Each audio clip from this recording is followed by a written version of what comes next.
Hi, I'm Sara Gottfried. I'm a medical doctor from San Francisco, California. I'm an organic gynecologist, integrative physician, and organizer of hormones. The way I practice medicine is a little bit different from how you might be used to getting taken care of. I have patients who come to me when conventional medicine has failed them.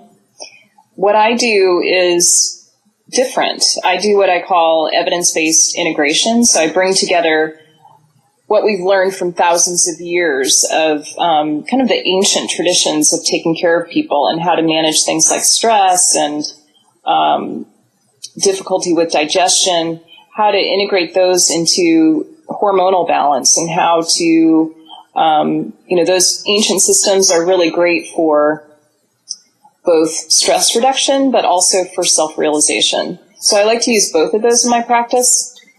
Women come to me because their hormones are off. That's what gets them in the door.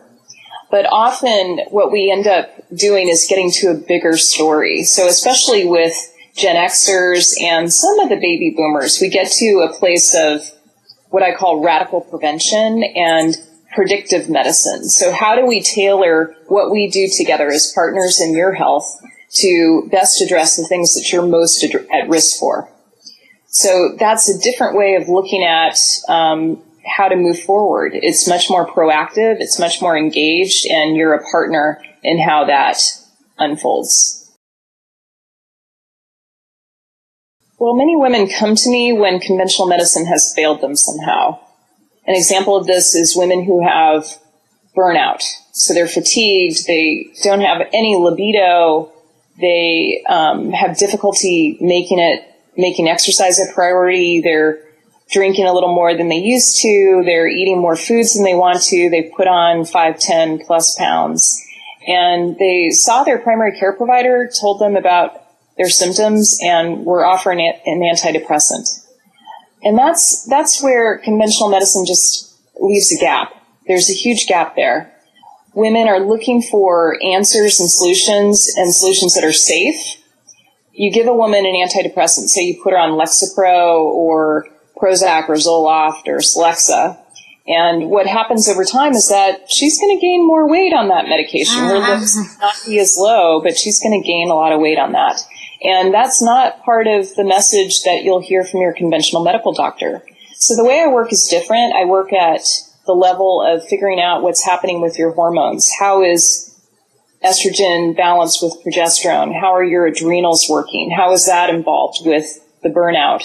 What's happening with your thyroid? Do you have some mild thyroid imbalances? Could that be playing a role? So we start with the hormonal piece, and we work also with nutrition.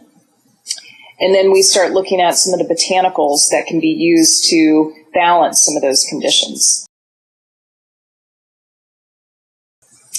Well, the main thing that I offer that I think you don't get in conventional medicine is, first of all, bulk time. So I spend a lot of time listening to what's happening with my patients and how it's unique to them, how it's different than sort of the one-size-fits-all approach that we tend to get in Western medicine. I also am a scholar of botanical therapies. So how can you use natural therapies that are plant-based to balance some of these conditions that we get as we age? How do you prevent bad aging with botanicals? An example here is somebody who's got PMS. Tends to be related to estrogen dominance, having too much estrogen compared to progesterone. Sometimes that's as a result of low progesterone.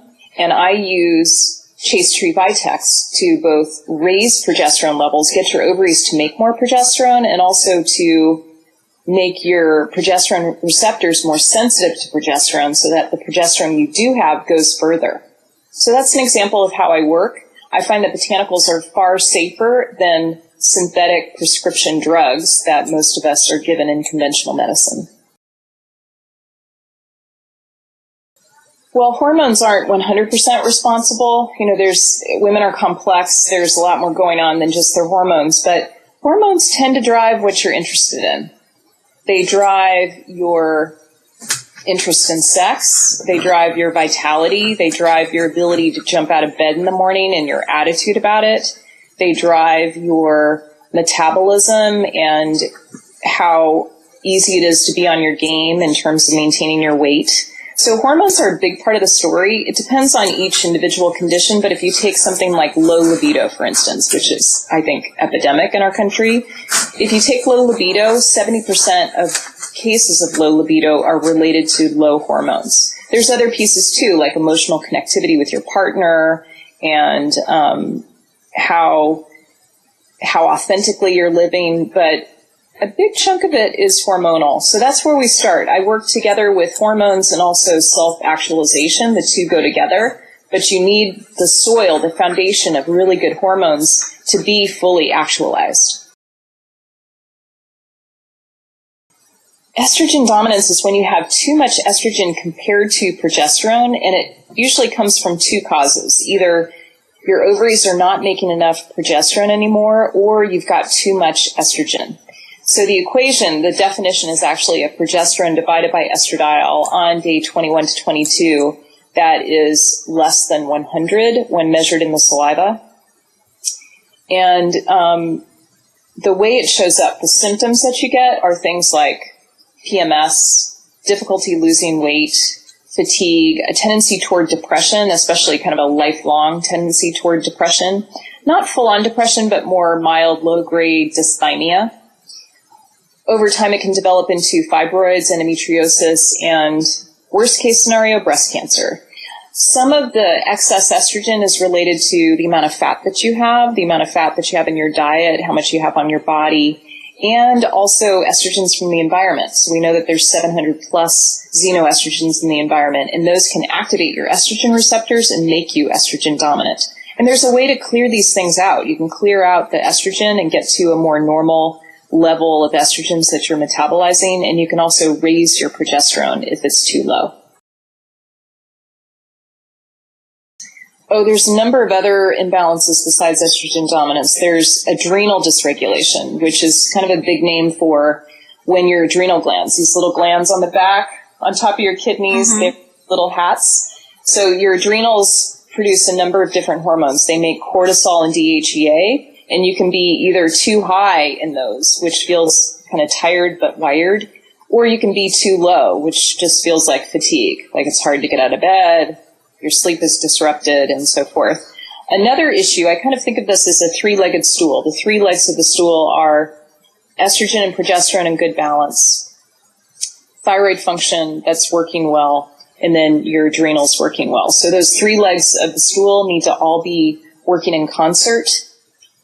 Let's talk about the thyroid for a minute. So the thyroid is like a power source. It's, if you think about a laptop, it's like the charge of battery that you have. You know, on my laptop, once I get down pretty low to a critical value of 10% or less, things start to slow down. My screen's not as bright. My processing speed is lower. The thyroid is very similar to that. So it's involved in metabolism, it's involved in mood, it's involved in libido. And if you're underfunctioning, if you're slightly underfunctioning, you're really going to feel it. A lot of women go to their conventional doctor and they're told that their thyroid is just fine. But in my book, I like to have a really tight range. I like to see the TSH in a very tight range for women, especially from age 35 to 50. And if you're not in that tight range, we need to do something about it. And there are many ways to improve how your thyroid functions without resorting to synthetic drugs. There are many ways to deal with these three main issues, the thyroid imbalance, the adrenal dysregulation, and estrogen dominance.